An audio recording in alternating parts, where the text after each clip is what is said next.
Hey everybody, Alaska Fred again.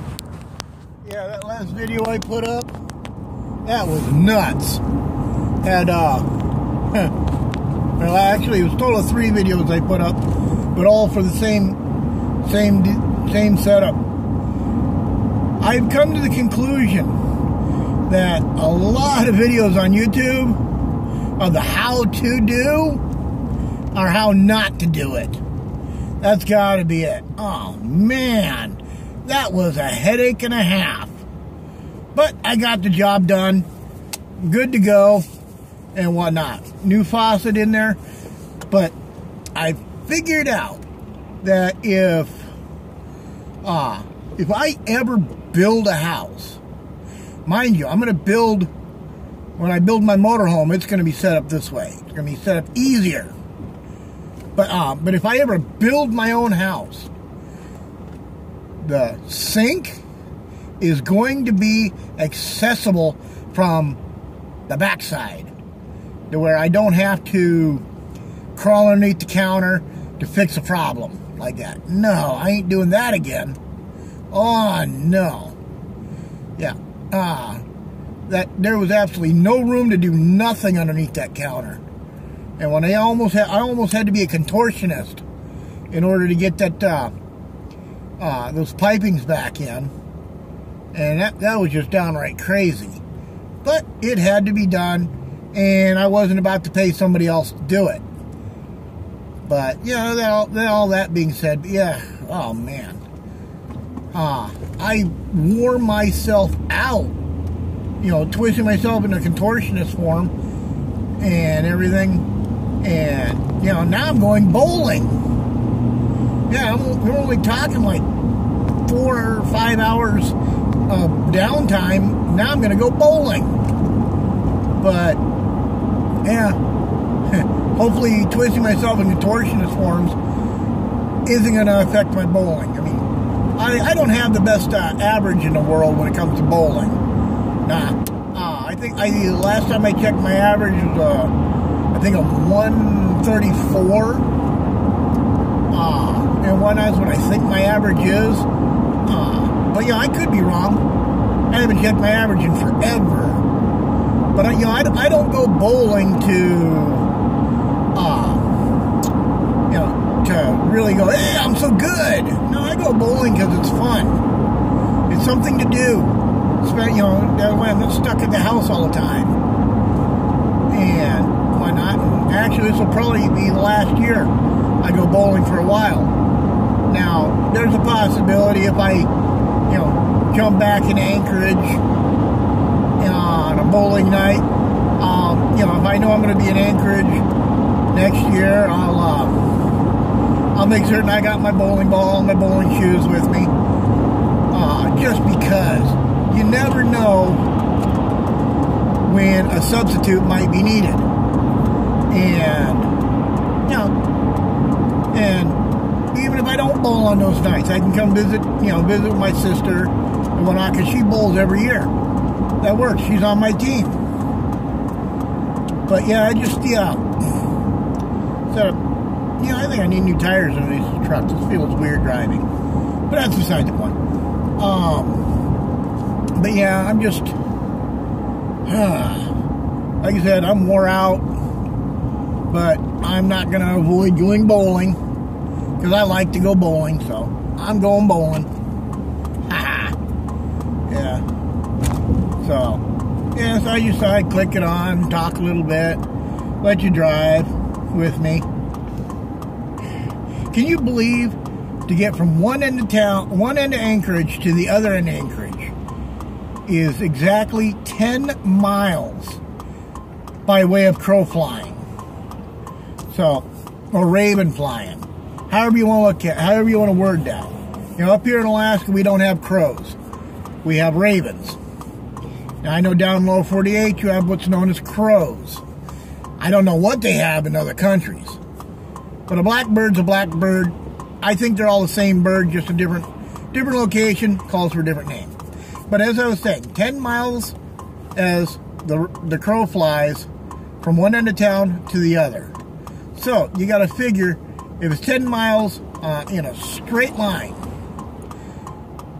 you're looking at a good 15 to 20 miles to get across town.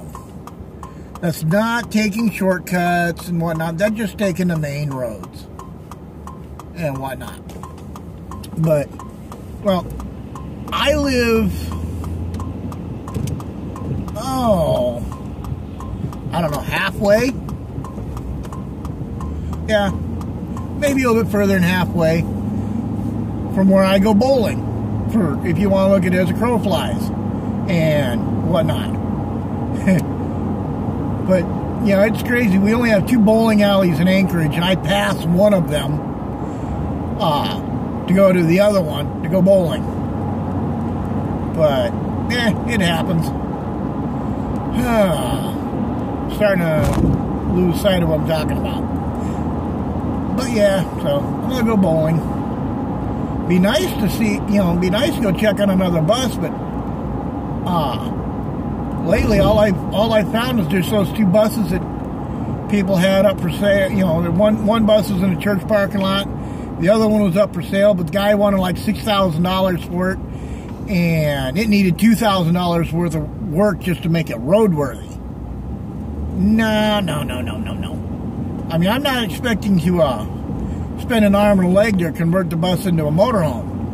I mean, there's going to be some money spent, but I'm not going to spend an arm and a leg just to get the bus, to spend money to convert the bus and whatnot. But I do have my ideas of what buses I want, or what buses I want to look at, and what buses I don't want to look at. I mean, I don't want a snub-nosed bus. Even if it's a front-engine bus. I don't want one of those. I don't like the snub nose. But that's not gonna guarantee me not buying it. I'm just saying I don't like them. But yeah, but actually what I really want for school bus, and here in Alaska they're few and far between, is I want an old gas bus. Like maybe a Chevy with a 350 under the hood, or an old International with a 345 under the hood and whatnot. Diesels are good as long as the maintenance is kept up on them like they're supposed to be. But because, my ideals of, or my knowledge of working on a diesel. This is my knowledge of working on a diesel. Oh, this part's bad. Replace it. And not diagnose why that part's bad. Just replace the part. Okay? That's why, that's my knowledge about diesels. Now, when it comes to gas engines, it's like, oh, this part's bad. Why is this part bad? Start looking into it. It's like, oh, okay, I need 3 more parts. Because all 3 of these are bad, so that forces this part to go bad. So, in essence, yes, I end up replacing more parts right away. Versus waiting until that part I replaced goes out again because of the other parts being bad. I just don't have, I don't have diesel knowledge for diagnosing problems. Gas engines, I got that knowledge. I can diagnose. I'd say I'm a pretty decent mechanic when it comes to working on gas engines. Now, I'll admit, there are some out there who be like, huh, what the heck? I run into them. But, man, I got kids up here on bicycles in the street. Brilliant kids. Really, really brilliant. But yeah, that's part of the reason why I want an old gas bus. So much easier to work on. Probably want to deal with hydraulic brakes instead of air brakes. But like I've said in a previous video, my best friend knows how to work on air brakes. So if I get a bus that's got air brakes, I think I'll be squared away pretty well. Let's see. I'm almost to the bowling alley. There's a gas station right in the same parking lot the bowling alley's in. And my truck is just sitting just above the red mark. Fuel light hasn't come on yet, but I'm sitting right above the fuel mark, or right above the red. So, all right, I think I've rambled on enough with this video. So, I'm going to go ahead and let y'all go. If you like my videos, please hit the like button. If you want to subscribe, you can do that too. And ask me questions. If you got questions about Alaska and whatnot, ask them. I'll give you an answer. Best of my knowledge. And I won't give you some long, big song and dance if I don't know the answer. If I don't know the answer, I'll give you the I don't know the answer to that. But, so what I'm, so yeah, just kind of, go ahead and ask me questions. Give me something to read in the comment section. Nah, nobody's left me any comments and whatnot. Heck, I decided to go to bowling earlier, and just to find some parking. Well, guess what? There's no parking. It's just like coming here on the regular times. Oh well, I'll make a swing around the parking lot. But as I was saying though, if you like the video, hit the like button. Want to subscribe? Subscribe. Ask me questions, whatever. Y'all have a good day or good night, whatever. And I will talk to you another day. Bye, everybody.